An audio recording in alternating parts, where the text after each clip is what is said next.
All right, welcome to 7.1.3. In this one here, we're going to be comparing rates. We'll do things like use graphs, and we'll also use charts to determine which slope or which line would be steeper or the greatest. So let's get started on this right away. We're going to look at 23. I don't know if I'm really wanting to do this problem. Let's find out. Oh, by the way, if I interrupt you, it's because my dog's outside and he's going to bark at me in a moment, and then I have to go let him in. The news report rates to provide important information. For example, when there is a sudden heavy rain, reporting the rate at which the local river is rising gives people a sense of how quickly it might flood. Sometimes rates are reported in words such as, the pitcher struck out the bat after throwing a ball 92 miles an hour. Other times, rate is provided in a graph or a table, such as the price of food over time or how rapidly a disease is spreading. All sorts of different ways that we use a unit rate when we're using rates. So let's move right into what we're doing today. The graph at the right, this graph right here, is talking about two cars, car A and car B. For car A, or which car can travel farther on 5 gallons of gas? So look at this. Here's 5 gallons of gas. Which one traveled farther? If you said car B traveled farther, well, let's see, how can we put this? You're wrong. If you look at car A, it traveled farther. On 5 gallons, car A went about 130 to 140 miles. While on 5 gallons, car B went somewhere less than 100, maybe 90 or 80. Does car A travel the same number of miles on every gallon? Basically what they're saying is that they continue to go in a straight line. Yes. So after 5 miles, if it went 150, or I don't know what it goes here, what does this thing go? It's going up and over the same amount every single time is what that basically is trying to tell you. A third car, car C, not currently graphed on here, uses 6 gallons to travel 120 miles. You know what we should do?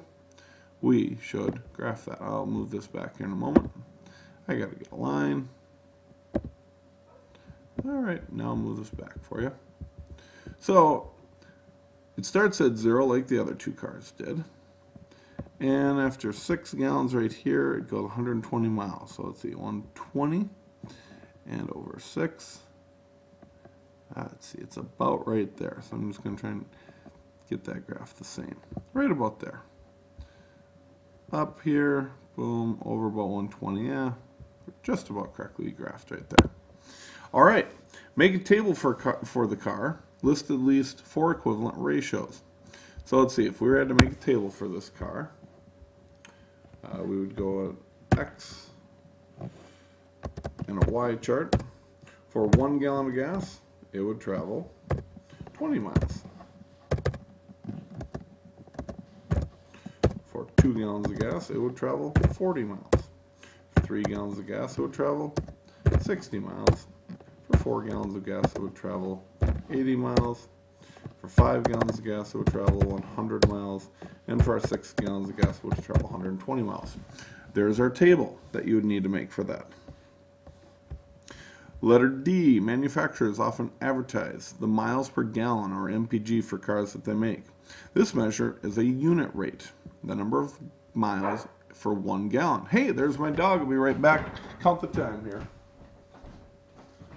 Oh, yeah.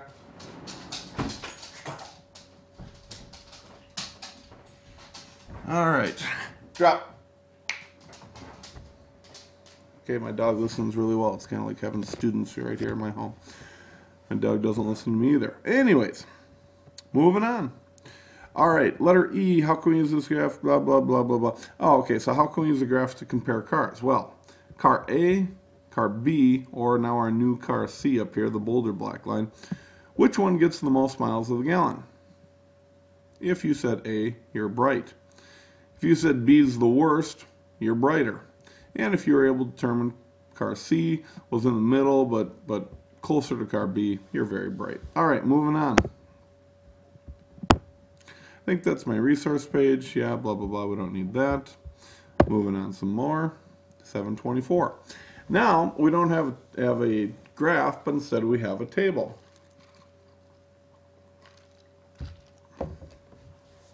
Tamika and Lois like to knit.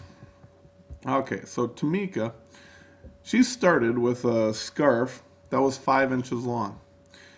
After 1 hour, it was 7 inches long. After 2 hours, it was 9 inches long. If you're a bright person, which all of you are, you would imagine after 3 hours, it would be 11 inches long, which means our growth rate. It's growing how many inches per hour? Y equals, it grows 2 inches per hour. X is the number of hours. Y is the total length. But it didn't start at 0. It started at how many inches? 5. So there's our formula for that, where 2 is how quickly does it grow, and 5 is where did it start at. Okay? Lois, on the other hand, she just does 3 inches per hour. So if we were to fill in this table, she did not get a head start on this one. So she started at 0 inches. After 1 hour, it was 3 inches. 2 hours, 6 inches. 3 hours, 9 inches. Sorry, those aren't perfectly spaced, but get over it. You'll be all right. All right, so if you did that right there, you kind of understand how that is. Now, it started at 0, so that's why we don't add in the plus 0 to the rule right here.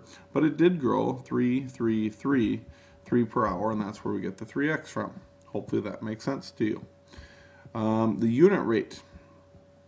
The unit rate here is 3 per hour. The unit rate here is 2 per hour. You'll notice that's also the slope of your line. Who's knitting faster? If you said Lois, you are correct. Yeah, I know that Tamika, even at 3 hours, has a longer scarf, but that's because Tamika had such a big head start. But if you look at how fast they're knitting, Lois is knitting 3 inches per hour as Tamika does 2 inches per hour. All right, let's see if there's anything else on here I want to do. Not really at the moment. So, moving on. Let's see what this one's at. Here's where we get to graph it now. Wonderful. I'll move this back here in a moment. Let's give this person this line. Let's give it a really pretty color like burnt orange. I know you guys all love burnt orange. Tamika started at 5. 1, 2, 3, 4, 5. It's like being in a race, and Tamika got a head start. She got 5, and then she does 2 every hour. Up. So you're going to notice I go up 2 over 1 every hour. Up 2 over 1, up 2 over 1, up 2 over 1, up 2 over 1, so on and so forth. Bingo. Lois, let's give her a new color. Let's give her blue. Lois starts at 0 all the way down here. She goes up 3 every hour. 3, 3, 3, 3, 3, and so on. You might notice after, let's see, they cross right here, which is right down here, which is 1, 2, 3, 4, 5 hours. After 5 hours, they will be exactly the same length scarf. How far would that be? 5, 6, 7, 8, 9, 10, 11, 12, 13, 14, 15. So after 5 hours, they will both have knitted 15. So that's kind of how you use a graph. By the way, if you plugged in back into our rules, 2x plus 5. 5 times 2 would be 10, plus 5 is 15, so that's where that equals 15, and 3 times 5 is 15. So it checks out algebraically as well. Hopefully that made good sense to you. I'm trying to move on fairly quickly here. I know I've used up about 9 minutes of your time. I'd like to finish up here within the next decade. Olivia was curious about how fast she knits. Look at this. She knits, goes from 12 to 67, and from 0 to 10 hours. So she does, let's see, 67 minus 12. She knits 55 inches in just 10 hours. So if we do this, 55, and I'm going to give that a little underline there. If I do 55 over 10, or 55 divided by 10 would equal 5.5 inches per hour. So Olivia is knitting 5.5 inches per hour, but wait a minute, she had a head start. So how fast is she knitting? 5.5 per hour. If we put that into a rule, that would be y equals 5.5 times x, the number of hours, plus the head start, which was 12. Gee, isn't making a y equals mx plus b rule just easy? You just need to find out the slope, how fast they're doing something, and did they get a head start? There we go. Moving on. Boom. A wheel is spinning, makes 4 revolutions per second. What's the rule there? 4 revolutions per second. So I guess it would be y equals 4x. Does it get a head start? No. By the way, if you want to see that happen, here we go. Watch it. Woo! That's so cool. I know. One more time.